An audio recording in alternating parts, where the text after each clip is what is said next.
పొట్ట చేత పట్టుకొని పరాయి ప్రాంతాలకి వలసపోవడం, అక్కడ అందరినీ ఎదిరించి తక్కువ కాలంలో కింగ్ మేకర్గా ఎదగడం, తద్వారా వేల కోట్ల ఆస్తులు సంపాదించడం. ఇవన్నీ సినిమాల్లో కనిపించే సన్నివేశాలు. మరి రియల్ లైఫ్లో ఇలా సాధ్యమవుతుందా? అలా కోటీశ్వర్లైన వారు నిజంగా ఉంటారా? రియల్ పుష్పరాజులు నిజంగా ఉంటారా అంటే అవునని చెప్పుకోవాలి. అలాంటి వ్యక్తి కథే ఇది. శాంటియాగో మార్టిన్ కూలీగా జీవితాన్ని స్టార్ట్ చేసిన ఇతను ఏకంగా 15,000 కోట్ల ఆస్తి సంపాదించాడంటే మీరు నమ్మగలరా? ఇది అక్షరాల నిజం. మరి ఈ పెద్ద మనిషి కథ ఏమిటో ఇప్పుడు తెలుసుకుందాం. భారత్కు పొరుగున ఉన్న మయన్మార్లో సాధారణ కూలీ అయిన శాంటియాగో మార్టిన్ 1988లో భారత్కు వచ్చాడు.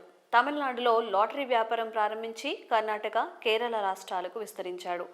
ఆ తర్వాత ఈశాన్య భారతదేశానికి మారిన శాంటియాగో మార్టిన్ అక్కడ ప్రభుత్వ లాటరీ స్కీమ్లతో బిజినెస్ మొదలుపెట్టాడు. కొన్నేళ్లకు భూటాన్, నేపాల్లోనూ తన బిజినెస్లను విస్తరించాడు. ఆ తర్వాత స్థిరాస్తి, నిర్మాణ, టెక్స్టైల్, ఆతిథ్య రంగాల్లోకి అడుగుపెట్టి ఫ్యూచర్ గేమింగ్ సొల్యూషన్స్ ప్రైవేట్ లిమిటెడ్ని ప్రారంభించాడు. ఈ సంస్థకు వరల్డ్ లాటరీ అసోసియేషన్ సభ్యత్వం కూడా ఉండడం గమనార్హం. ఈ కంపెనీ ఆన్లైన్ గేమింగ్, క్యాసినో వంటి వాటిని కూడా నిర్వహిస్తుంది.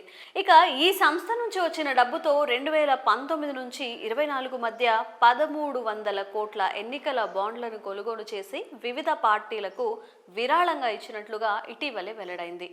డిఎంకే, టీఎంసీ వంటి పార్టీలకు 100 కోట్ల విరాళాలను శాంటియాగో మార్టిన్ అందించినట్టు తెలుస్తోంది.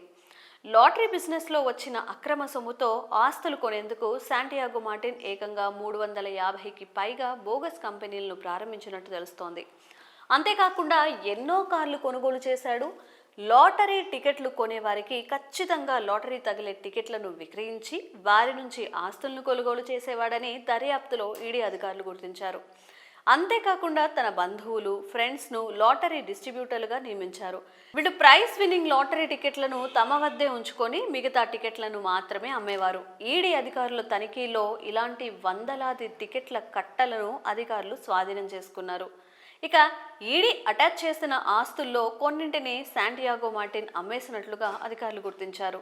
లాటరీ టికెట్లు విక్రయించి ఫ్యూచర్ గేమింగ్ సంస్థ ఏడాదికి 15,000 కోట్ల ఆదాయాన్ని పొందినా ప్రభుత్వానికి మాత్రం చాలా తక్కువ మొత్తంలో లాభాలు చూపించిందని ఈడీ వర్గాలు తెలిపాయి. ఇక ఈ ఫ్యూచర్ గేమింగ్ కంపెనీ సిక్కిం ప్రభుత్వ లాటరీ స్కీమ్ నుంచే భారీగా లాభాలు వచ్చాయని, ఆ తర్వాత స్థానంలో పశ్చిమ బెంగాల్ ఉన్నట్లు దర్యాప్తులో వెల్లడైంది.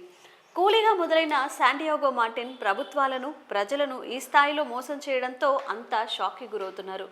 మరి ఇతను చేసిన క్రైమ్పై మీ అభిప్రాయాలేంటో కామెంట్స్ రూపంలో తెలియజేయండి. అలాగే ఊరికే లాటరీ తగులుతుంది కదా అని చెప్పి టికెట్స్ కొనే వాళ్ళు కూడా ఈ వీడియోని షేర్ చేయండి.